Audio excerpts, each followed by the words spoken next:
Hawaii. When we think of Hawaii, we think of paradise. Coral sand beaches, coconut palms gently swaying in the ocean breeze, waterfalls, rainbows. Hawaii is all these things and many more.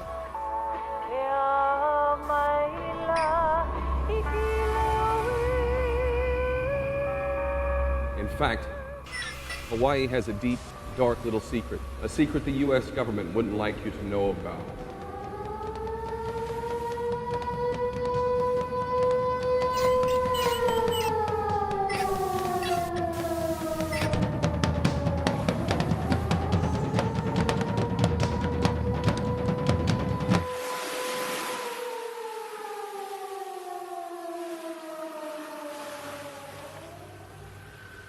The American agenda tonight, a most significant presidential apology.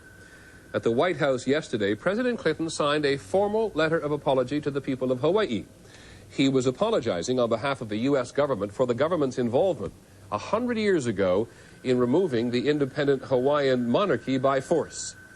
And on the agenda tonight, Hawaiian identity. Native Hawaiians who say, "Give us back our country."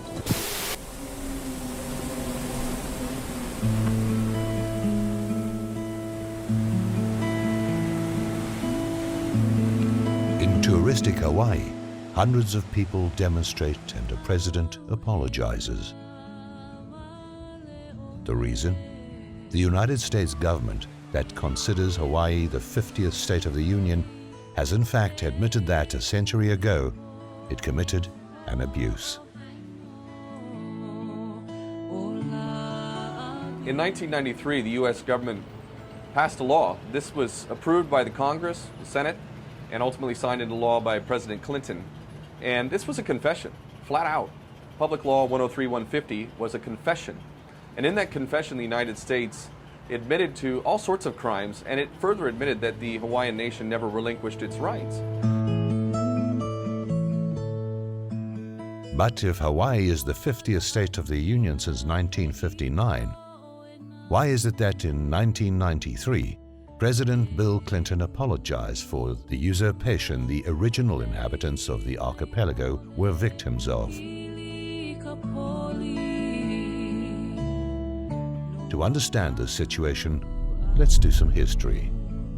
Hawaii is an archipelago formed by 8 islands, situated in the middle of the Pacific Ocean. They were probably populated by immigrants from faraway lands. They created a socially and politically advanced society. Native Hawaiians are Polynesians. They come from a land they call Kahiki, which is the homeland, and many believe that to be Tahiti or the Marquesas. And perhaps we're here as early as 100 BC, perhaps a little bit later than that. Two-way voyaging continued for many centuries, and then by about the 12th or 13th century, Hawaiians were living here pretty much on their own and developing a much more stratified society. And that led to the development of different island kingdoms here amongst the chain. So you had a kingdom of Kauai, a kingdom of Oahu, kingdom of Maui, and of Hawaii Island. Its founding king, Kamehameha the Great, unified the societies of the archipelago. Their soil began to yield food for the inhabitants of Hawaii. However, the Hawaiian kingdom would not be alone for long. By the same sea from where the original inhabitants of Hawaii came from, visitors from other lands would arrive. Contact with foreigners of European or American descent comes in 1778 with the arrival of Captain Cook. It is speculated that there may have been other encounters prior to that, but it's not documented. Captain James Cook, a British explorer and sailor, established contact with the inhabitants of Hawaii. In 1794, the British explorer George Vancouver gave the court of King Kamehameha a Union Jack as a token of friendship from King George III. The Hawaiian kingdom added the Union Jack to its own flag as an act of recognition for the gesture of British friendship. In spite of the foreign presence in Hawaii, mainly Britain at the time, as well as other ethnic groups, King Kamehameha gave his kingdom its own identity. He gained international recognition. In 1843, the Kingdom of Hawaii was indeed recognized as an independent nation-state, as a member of the family of nations, through treaties with the United States, Great Britain, and France, and I believe about 20 other nations of Europe. And this was meant to secure the sovereignty of the nation through those treaty agreements that were then made. And so from that point on, 1843, the Kingdom of Hawaii is indeed recognized as an independent nation-state. As the monarch consolidated the archipelago as a sovereign state, the Kingdom of Hawaii also created a society of citizens with its own identity, an independent state. In the 19th century, the term Hawaiian was an indicator of citizenship or membership to the Hawaiian Kingdom, which throughout the 19th century was an independent country, independent state. Beginning in 1843, the Hawaiian Kingdom was actually the first non-European territory in the world to become an independent and recognized state. As a sign of recognition of Hawaii's independence, several members of the Hawaiian royal family travel all over the world on official visits. They were welcomed by kingdoms and republics as the true representatives of a sovereign kingdom. In the meantime, Western immigrants continued to arrive in Hawaii. By the start of the 19th century, a few American settlers were already living in the archipelago. So as the American settler population continued to grow, their interest in business continued to grow. They oftentimes were pressuring the monarchs, pressuring the government to develop things, or for the government to develop and the economy to develop in a way that these settlers would find most comfortable. A group of settlers, mainly American, formed an organization of landowners. They controlled the production of sugarcane. Their economic power ensured that their influence in the affairs of the kingdom increased. So when we get to 1893, by that time, these foreign settlers, many of them who were invested in the plantation economy, were very strong in their opinions about how the government should continue. And when Liliuokalani, who was the Queen of Hawaii in 1893, when she proposed to bring forward a new constitution, a group of 13 businessmen, calling themselves the Annexation Club and the Committee of Safety, they took it upon themselves to overthrow the Queen, or to remove her from the government. And they did this in conjunction, or with the approval, it would seem, of the U.S. minister to the Hawaiian Kingdom, Minister Stevens. And so he was totally misrepresenting his position by essentially conspiring with this group to take over the Queen's government. In the Constitution, Queen Liliuokalani only gave the right to vote to those citizens who were considered natives of Hawaii. The settlers feared that they may lose their political and economic power. On the 17th of January 1893, U.S. troops landed in Hawaii, arguing that they were there to protect the rights of the settlers. Queen Liliuokalani was arrested and taken to the royal palace of Lolani. She was forced to abdicate because of the military superiority of the invaders. The conspirators took advantage of the end of the monarchy to take control of the archipelago. They created the so-called Republic of Hawaii. However, the inhabitants of the islands did not accept such imposition and took action. This is when the people of Hawaii gather together in a couple of huis, or groups, that protest against annexations, with a petition asking that the United States recognize that the people of Hawaii who have signed this petition do not want to be a part of the United States, do not wish to be annexed. And we believe that some 38,000 people in total signed these petitions out of a Native Hawaiian population that was close to 40,000. The petition did not succeed. On the 12th of August 1898, in a ceremony that took place in front of the Lalani Palace, the old residence of the Hawaiian monarchs, the flag of the kingdom was taken down, an American flag was raised. The annexation of Hawaii brought a process of Americanization in the local society. This process included the imposition of an educational system that marginalized the values of the local population. The local language was replaced by that of the settlers. In 1896, under the authority of the Republic of Hawaii, a law was passed that stated that all public school instruction must take place in English. So they didn't outright ban Hawaiian, but in effect they did, because they said to everyone, you must learn English, you must use English, and only English in your schools. And so parents became much more reluctant to use Hawaiian language in their homes. And certainly in the schools, many children were reprimanded for using Hawaiian language when they were expected to be using English. Is when the U.S. took over our education. There it went, they took our language, they took our land, they took our identity, and they nearly succeeded in taking our will to live.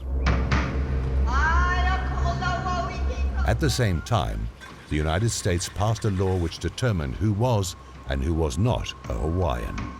Around 1920, you start to see this legislation being passed in U.S. Congress that kind of begins to define legally through U.S. law what is considered a Native Hawaiian. In that bill, U.S. congressional law, you have for the first time this understanding of blood quantum, that Native Hawaiians, right, are legally defined as those that possess half native blood, right, or 50% native blood.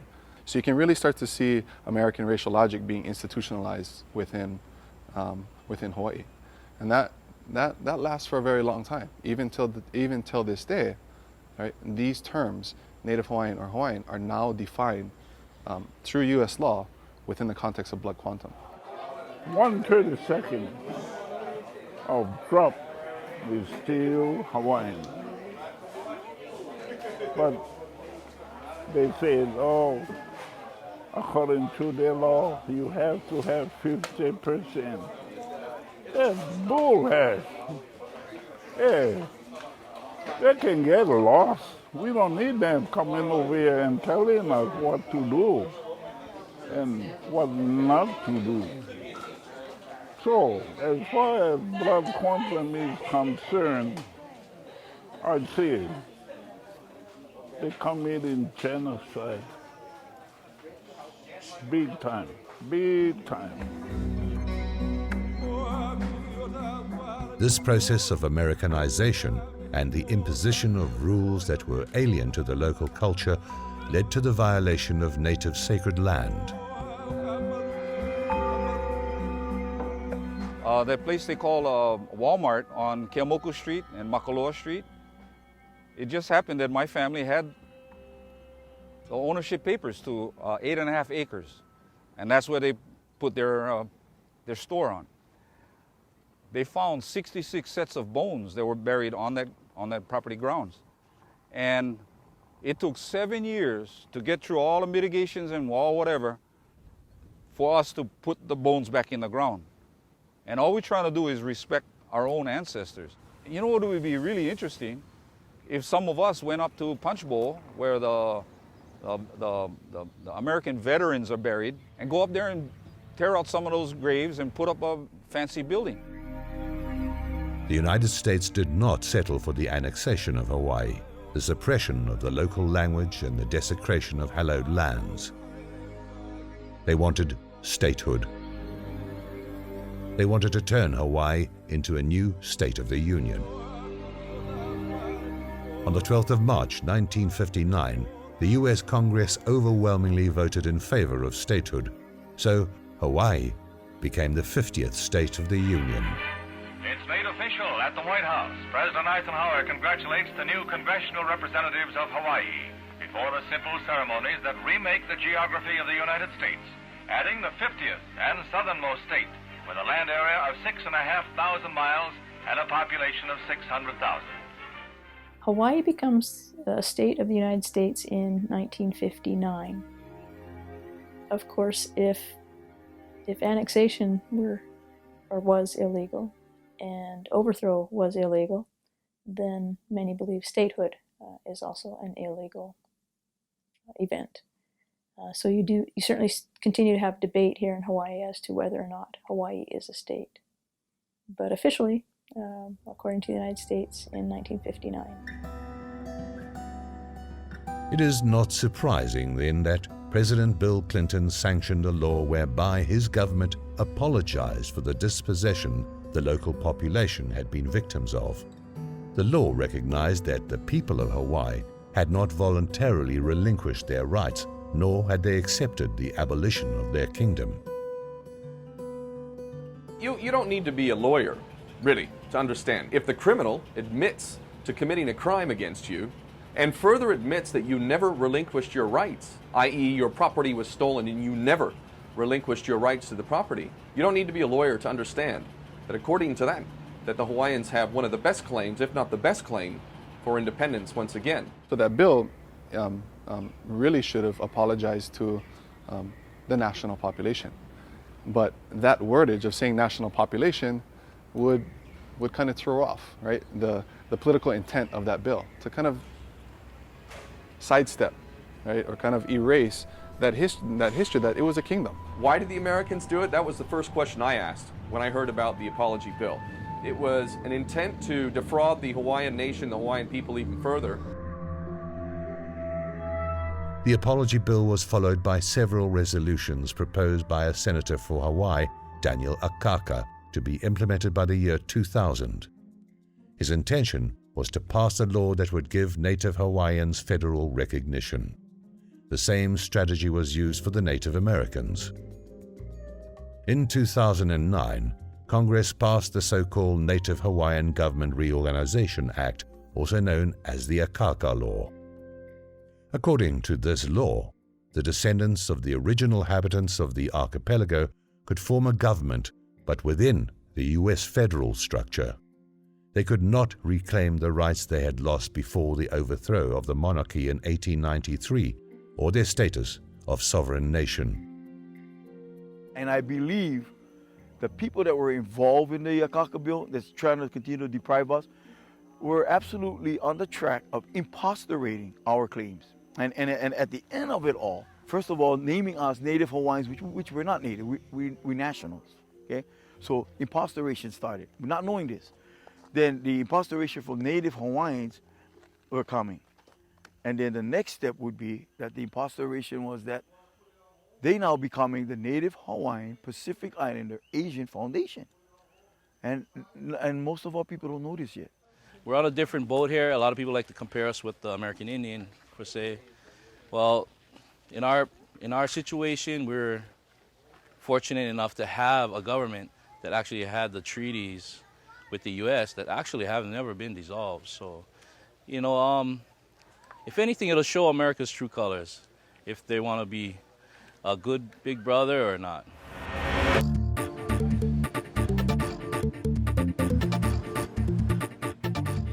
For more than a century, the United States has been working to establish the image of Hawaii as a tourist destination.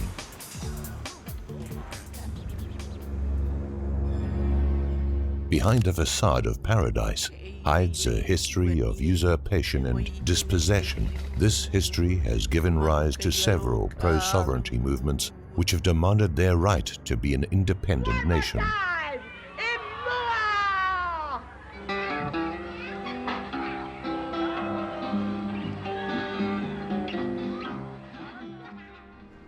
Captain America don't mean to sweat ya, but you met your match. Remember all the stolen lands, this Hawaiian Superman is wanting it back. Give back the land, Captain America. Give back the land, Captain America. Brady, give back the land, Captain America. It's our land. Give back the land. Governed by your policies, all we want is sovereignty. It's so hard to pay rent. This is for the aunties sleeping under palm trees and living in tents. It's a shame Hawaiian. Pro-sovereignty movement activists have started a process to recover their language and art.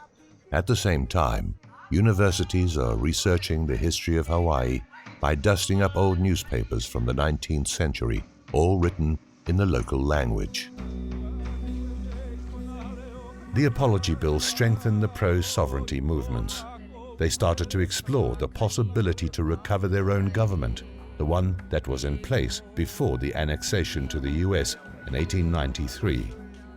The lawful Hawaiian government is part of that process. My name is Henry Noah. Okay, I'm the elected Prime Minister for the reinstated lawful Hawaiian government. The lawful Hawaiian government was formed March 13, 1999, and it actually reinstated the former government offices that was in existence prior to January 17, 1893, the day that we got overthrown. Our government was overthrown. So what has happened since that day till now is that basically there was actions taken by the conspirators, who are the United States government, to try to justify or even validate their actual existence here and their authority that they exercise here in Hawaii. The lawful Hawaiian government, which has been in place for more than a decade, is not legally recognized by the United States.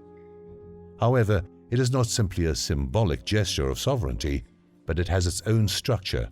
It legislates and governs on the basis of strict rules.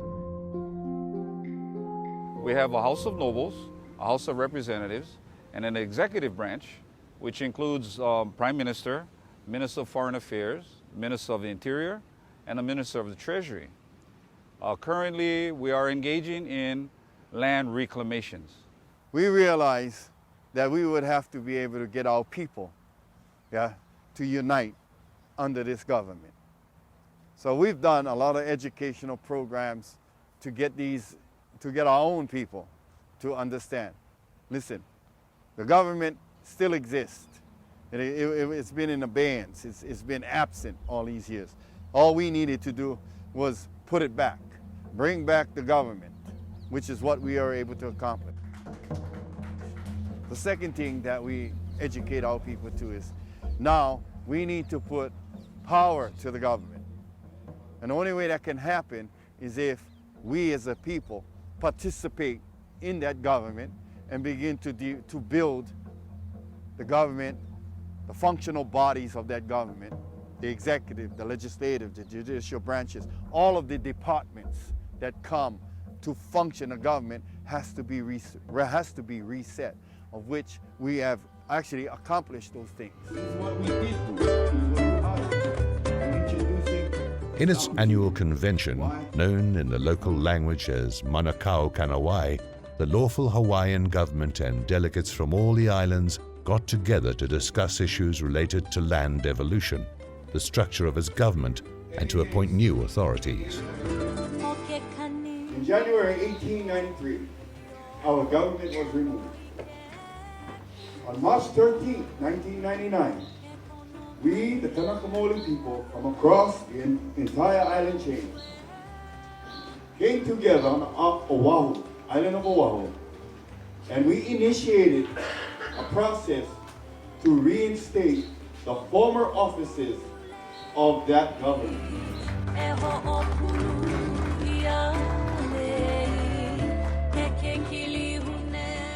It's been a long process, so from my understanding, the Hawaiian government has actually, the reinstated lawful Hawaiian government, has progressed to a point where now things are going to start to come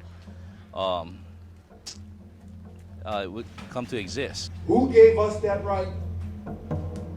It's inherent in every Kanaka Maoli, and it's an obligation on that individual's part to fix an injustice, to understand who you are, and you have the perfect right to step forward and try to fulfill that obligation.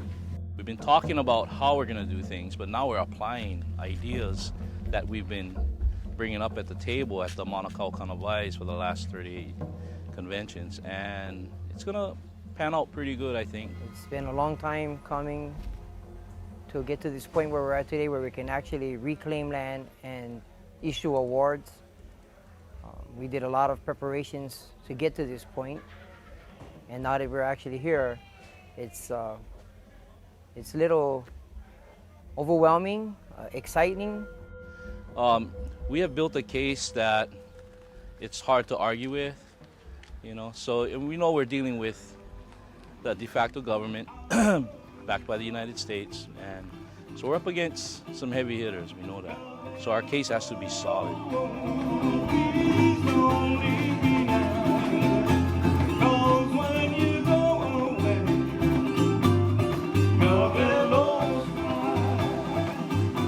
There has never been a time that I know in our history that we have not worked to regain what is rightfully ours.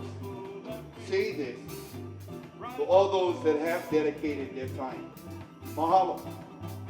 Because you cannot get a nation if you don't put the work into it. We're at that stage where tomorrow, I believe, and this weekend, we're going to take some historical steps.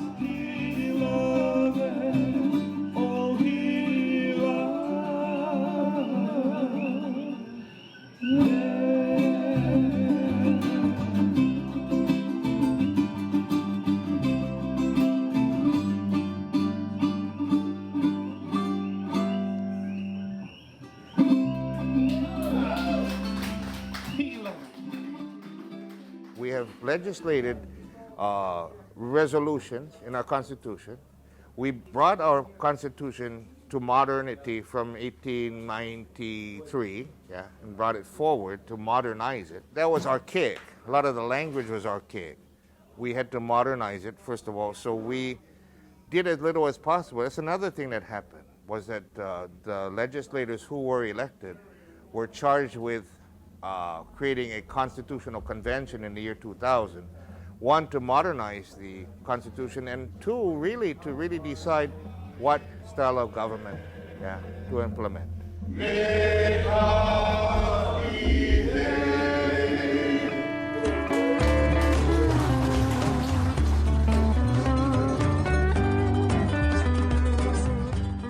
The lawful Hawaiian government's legislative branch is divided into 7 districts.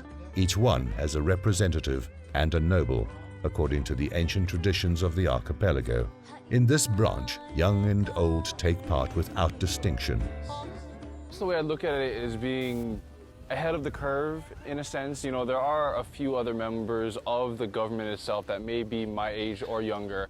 However, I guess what it comes down to is, well, having been called old for my age for some time, I know there's a lot of folks my age who have a basic understanding of the issue. I guess in a sense I find myself ahead of the curve in comprehending the moral obligation that accompanies, the historic facts. Now you're going to see more of our generation getting involved with Olelo Hawaii and moving our culture and getting involved with the politics, just in different pathways, I think.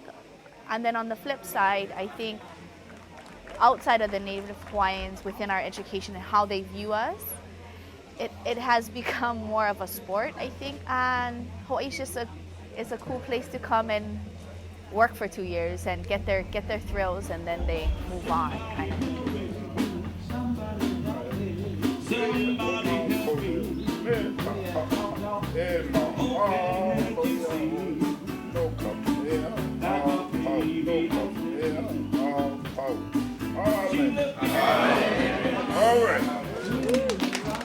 Why I'm doing what I'm doing here today, and this is the day we waited for a long, long time, and we've always said it only on God's time will we do this. Well, today is God's time, where we're gonna put the people back on the land. It's the very spot 13 years ago, Uncle Robert and I sat in his car and we asked God to help us. And the rest, our Prime Minister at that time was the organizer of our hui. Everybody was waiting for us to bring one Kanaka to that meeting. This is when we was gonna put the government together. And we asked God, right here at this very spot where we sit, help us. Help us.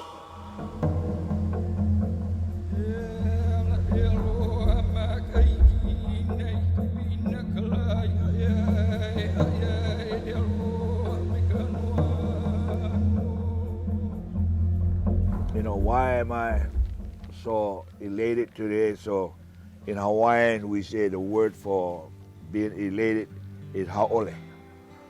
Ha'ole nui, happy, very, very happy. Because we're getting to put our people back on the land that the U.S. had come through deceit or whatever you call it, took our people and drove us to be destitute.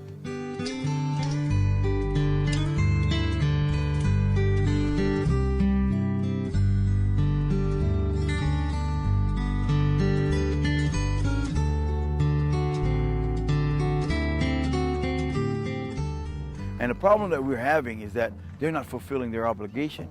They're continuing to ignore, deny us. And that's one of the most difficult things when we're the victims of this hypocrisy, but the people on the payroll continue denying us access to our lands that they say they gave us all back, which we never received yet, to the monies that they say they're giving us, we don't even receive. And this has been going on for 120 years. Hawaiian nationals know that there is a process that we're conducting or we're providing to reclaim lands, national lands.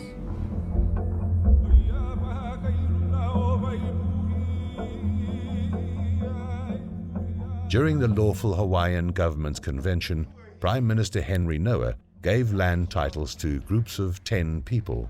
For them, that simple ceremony means the beginning of a new chapter in their lives. Because such land is situated in an area affected by volcanic activity, in fact it does not belong to anyone. It is barren land where 10 settlers and their families will build up their future. Yes, sir, no man, change your plans. Don't wanna be a fireman. I wanna get demonstrated to them that this is our claim to our lands and that we decide what happens on our land. Yes. All right? Again, 1, 2, 3, oh. 1, 2, 3. Reality, I'm finally seeing what I want to see. You gave me what I needed, something to believe in. Court fees, divorce, see no strings attached. Now I got a second chance. Well, now we have a land.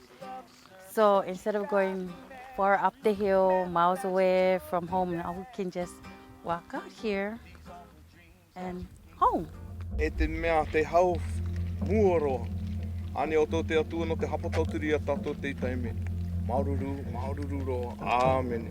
Amen. Well, this one lot, this is for the community center where the community can meet. You know, you can come and have the kupuna, the elders do crafts, have the younger ones learn etiquette, Hawaiian etiquette, learn how to make medicines, learn how to do medical techniques, learn language, skills, and anything that the community needs, any kind of education as a whole, they can come to this hotspot.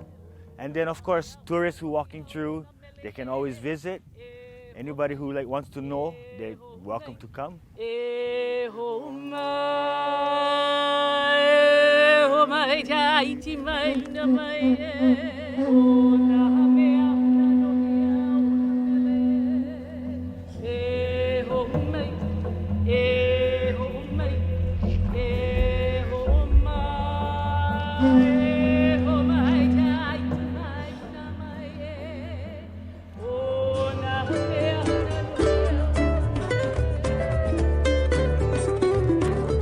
One of the activities of the lawful Hawaiian government is poverty relief. Hawaii's image of prosperity, with its luxurious shops and expensive cars in the most expensive state of the United States, exists in stark contrast with the poverty in which hundreds of people live. The 2010 census found that 33% of families with children under 5 years of age live in a state of poverty.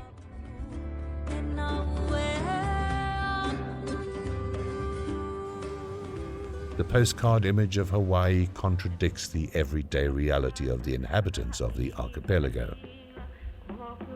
What you see here around me is a homeless village that was established in 2009. This is adjacent to Waianae Pokai Bay Boat Harbor. The boat harbor is right here. This campsite is right here. What these people have been able to do is stay out of the public parks, which their presence in occupying public parks seems to interfere with the tourists. And the government does not like interference with cash flow in any sort. So this area here is called Pokai Bay. And we're going into the bushes adjacent to the harbor.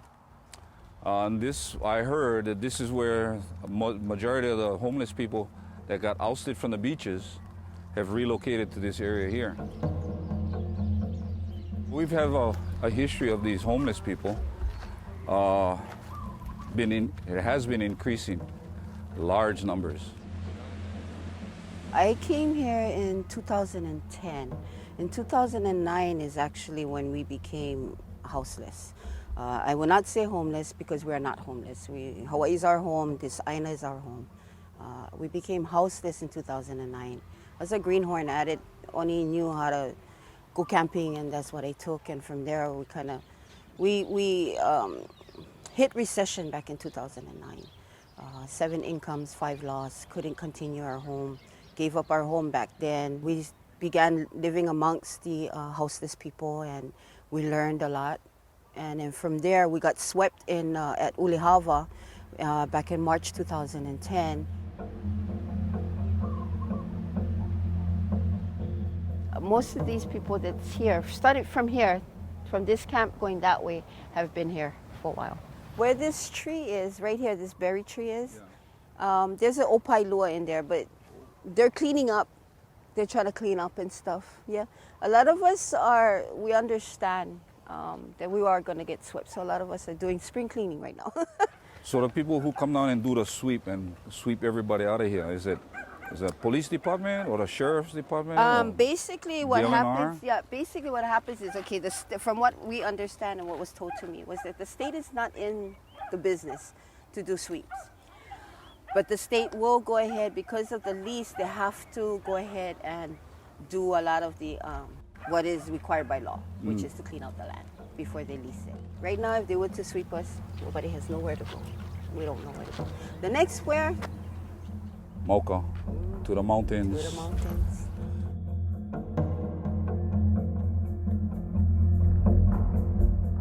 But the denial of their rights, the poverty and the marginalization under which they live are not the only problems faced by Hawaiians. There is a threat that hangs above their heads that puts in jeopardy their very existence: war.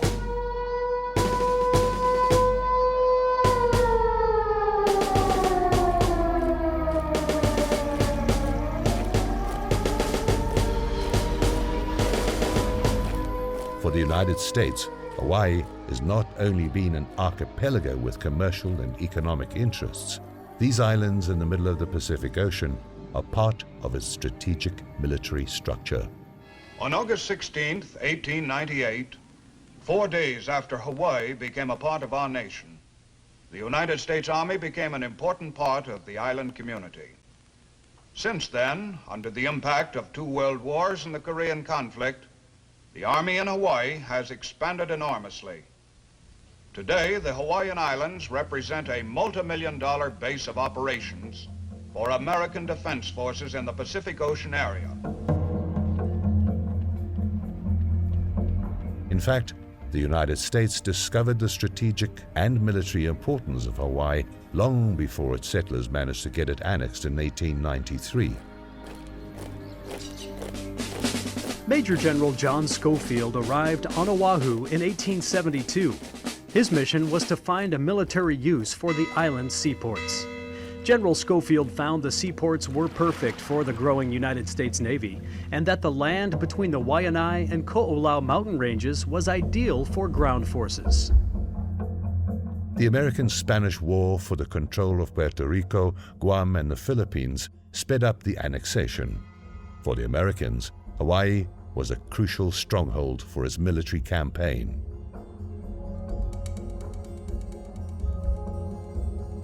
Pearl Harbor, built in 1900, became the main United States naval base in the Pacific. During the Second World War, on the morning of the 7th of December 1941, the Japanese Air Force exposed the vulnerability of Hawaii.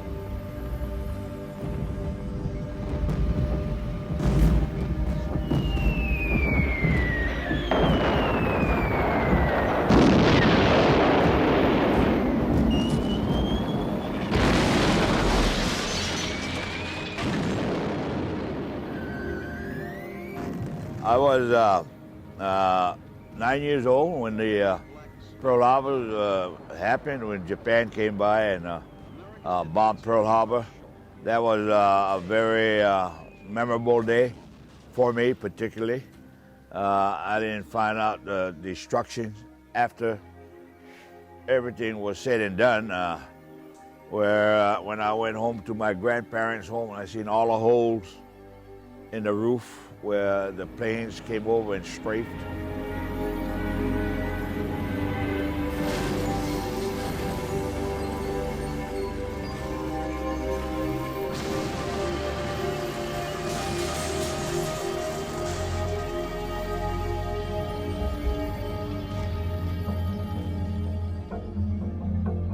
The United States military presence in Hawaii constitutes a constant danger for the very existence of the archipelago. Hawaii is a military outpost. It's got every branch of the U.S. military, Army, Navy, Air Force, Marines, and there are unknown amounts of nuclear weapons. You've got nuclear submarines, you've got nuclear aircraft carriers, you've got nuclear silos with intercontinental ballistic missiles. Those missiles are directed at targets all around the world. There are literally billions of people under threat from the missiles that are based here in Hawaii. Literally, right here is Pacific Command, which is one of the keystones, one of the major bulwarks of the American empire. The Pacific Command, in its own mind, has jurisdiction over half of the world. This includes China, Russia, Asia, most all of the Pacific, South America, Central America. This is a huge section of the human population that has nuclear missiles and nuclear weapons that are directed at them from Hawaii. If we were to enter into a third world war, and if nuclear weapons are launched, there is absolutely no doubt whatsoever that Hawaii will be majorly targeted by America's enemies, specifically China and Russia, directed at Hawaii because of American presence. But it's a significant number, and rest assured there's no question that if there is a nuclear war and missiles are sent here, there will be so many missiles that there will be nothing left of Hawaii. The importance of the American war machinery in Hawaii is not only strategic. In reality, the economy of Hawaii depends a great deal on the United States military structure. According to the Rand Institute of Defense Studies, the military economy of Hawaii constitutes at least 18% of its gross domestic product, more than $12 billion a year. Military-industrial complex is the #1 economy here in Hawaii, entity of our economy. Everybody thinks tourism is #1, but I believe that the military-industrial complex is actually at the top, if not the two tied together. So that's what drives our economy. So it's very difficult to even have the discussion about withdrawing some of that military presence because our economy is so dependent on it for so many people.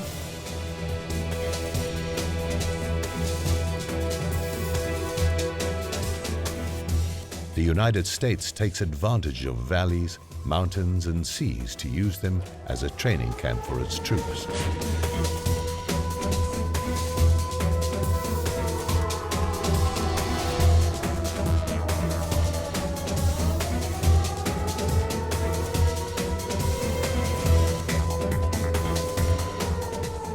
At the same time, the United States offers its Hawaiians enclave for the training of foreign troops.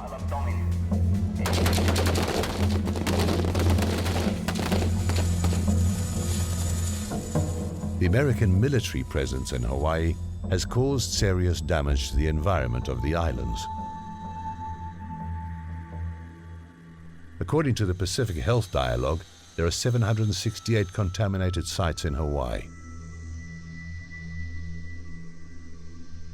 This contamination is caused mainly by the deterioration of ammunition, the presence of mercury, lead, napalm, radioactive rubbish, and radioactive fuels.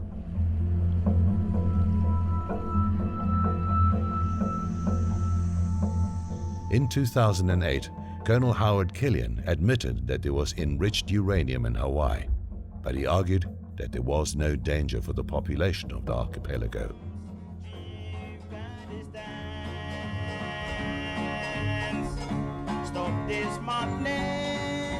Hawaiians are against the US military presence because it goes against the desire to remain neutral. They demand independence and also the withdrawal of the military from the islands. The military absolutely needs to go. I mean, for one thing, it compromises our neutrality. You know, we made it a point to stay out of the rest of the world's conflicts because, I mean, who has a problem with the Hawaiians, for one thing? I mean, from my personal perspective, ideally what I think it should be is that Hawaii should be a neutral buffer zone between the Chinese power and the American power. Military buildup here is certainly something that's discussed a lot by many people. It's almost become so normal, though, that I think some people don't realize how prominent the military is in Hawaii.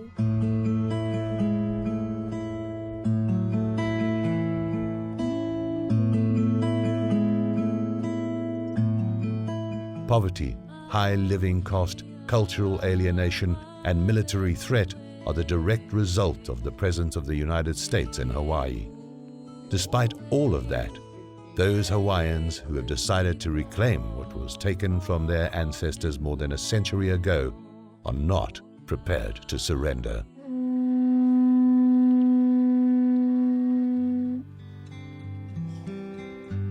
My efforts for being involved with this process of reinstatement is I'm trying to get back to being a lawful person. The law that you see here today is a charade. It's a big old Hollywood production. That's what is going on.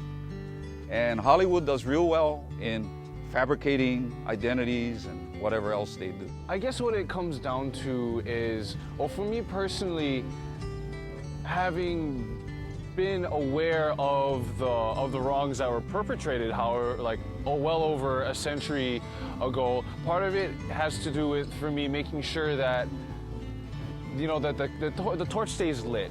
I think you're gonna get mixed feelings for sure, but it's hard. I think that as this movement grows, there's going to be that shift, and I hope instill some sort of hope of I can participate in something that is a gift to my generations to come, and it can be not in that space of anger, I think. We got the body in place. We're going to demonstrate that we're real here in Hawaii, and now we're going to take this realness to the world and let them know this is why we're executing to reclaim what is rightfully ours, which is sovereign authority and reclaiming our land, putting substance to our sovereignty process. Oh, I see free, independent Hawaii once again will be a reality because we're going to make that possible through law. And the military, the U.S. military can leave and just go back to North America and follow their rules, exert their rules on their land.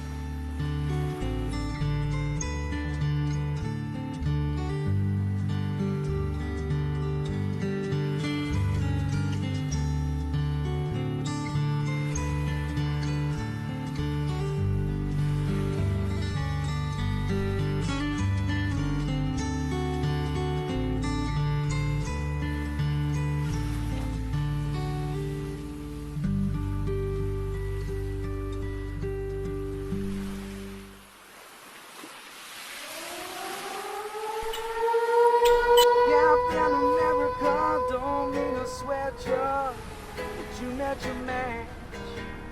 Remember all the stolen lands, this Hawaiian Superman is wanting it back. Give back the land, Captain America. Give back the land, Captain America. Give back the land, Captain America. Please give back the land.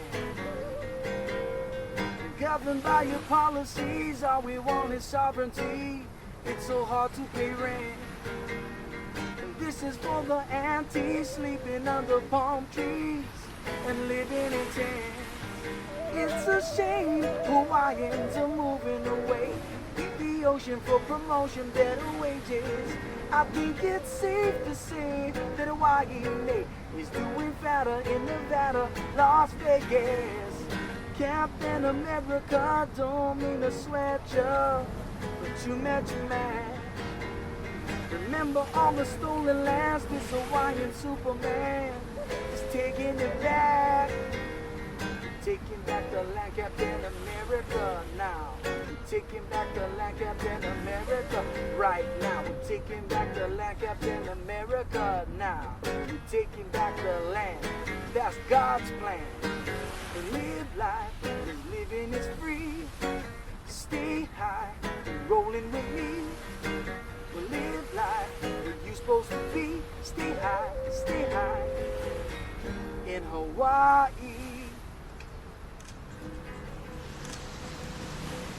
How are we gonna factor?